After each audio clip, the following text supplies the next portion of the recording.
Close the eyes, sit nice and tall, relax the shoulders. Feel anchored and connected to the earth, rooted down through the sit bones.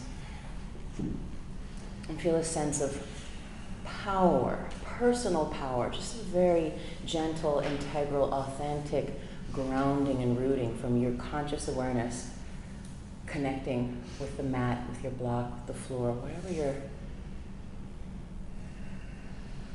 body is touching, to feel that rooting down and feel that energy continue to move down through the layers of this building into the earth. And let it keep growing down and out like branches, or rather like roots of a tree. And follow those roots back up gently through the spine and feel that energy lengthen up through the spine and maybe allow you to sit just a little taller. That energy continues up through the crown of the head and now creating branches up and out, connecting with stars, planets that are beyond the clouds in the atmosphere, and feeling yourself at the center of this moment.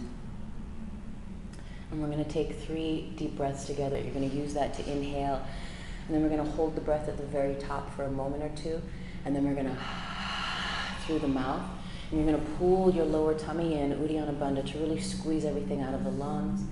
And we'll do this nicely, gently, 3 times. Let's take a slow, deep inhale through the nose.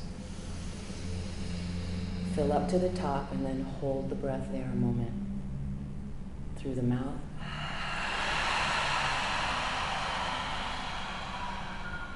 And again, inhale through the nose, fill up. Sip in even more air than you think you can. Hold it at the top. Slow exhale. Bless you. And one more deep, slow inhale. Sip in a little more. Hold the breath for 3, 2, exhale.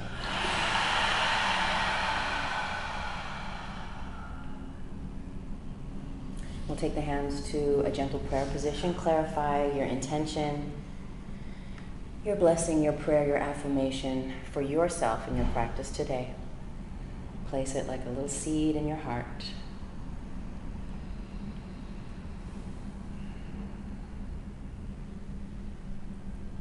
You'll inhale for 1 Om. Take a deep breath.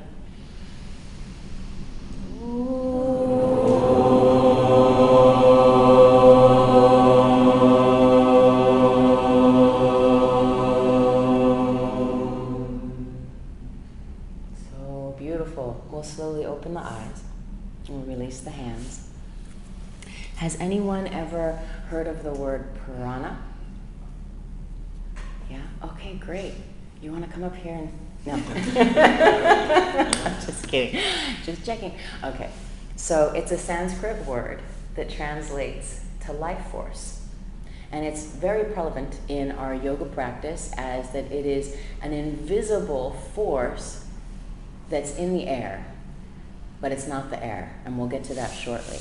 So here's just some magical, mystical qualities for you to digest during your practice this morning. So we know it's a Sanskrit for life force. Prana is absolute energy present throughout the universe. It is the life force present in all living beings and things. It is easiest accessed through the breath and touch.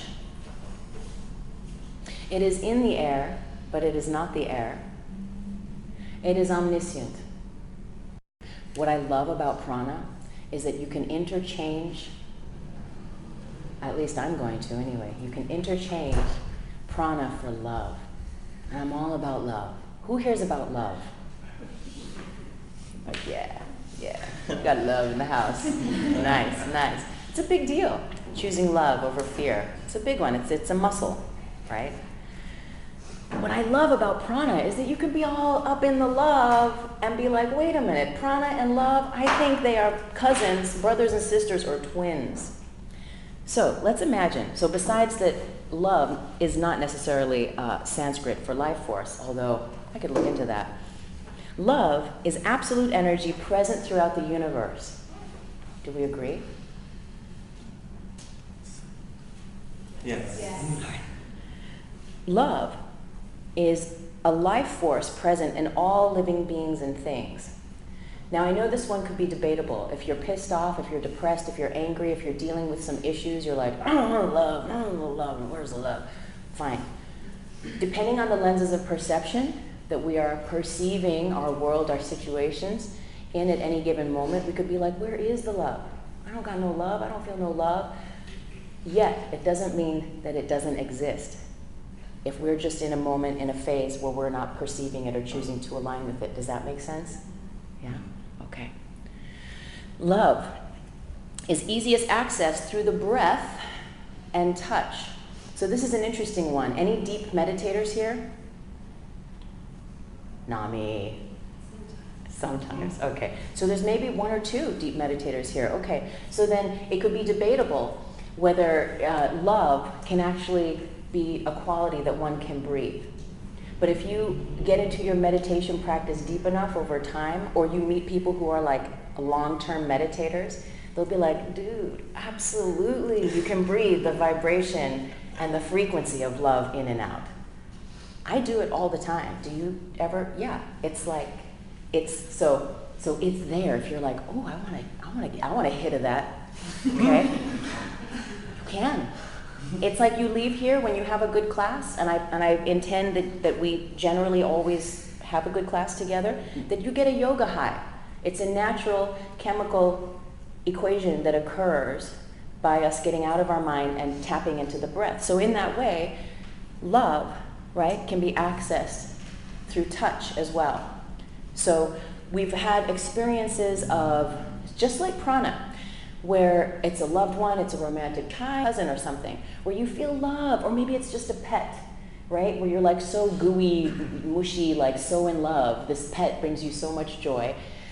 And even, how many people have experienced love with nature, where you're in nature and you're like, oh, and you don't have to be on drugs, but you're like, oh, you're hugging a tree. Who here has hugged a tree? Come on, admit it.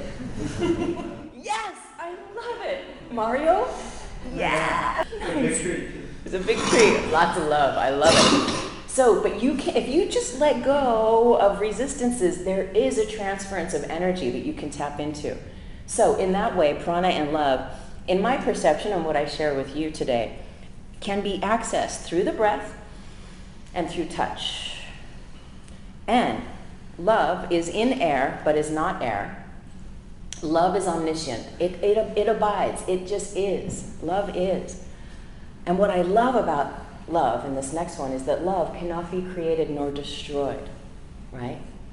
It abides, and it's up to us at any given moment whether we're going to choose to see and sense through the lenses of perception of love, or fear, or otherwise.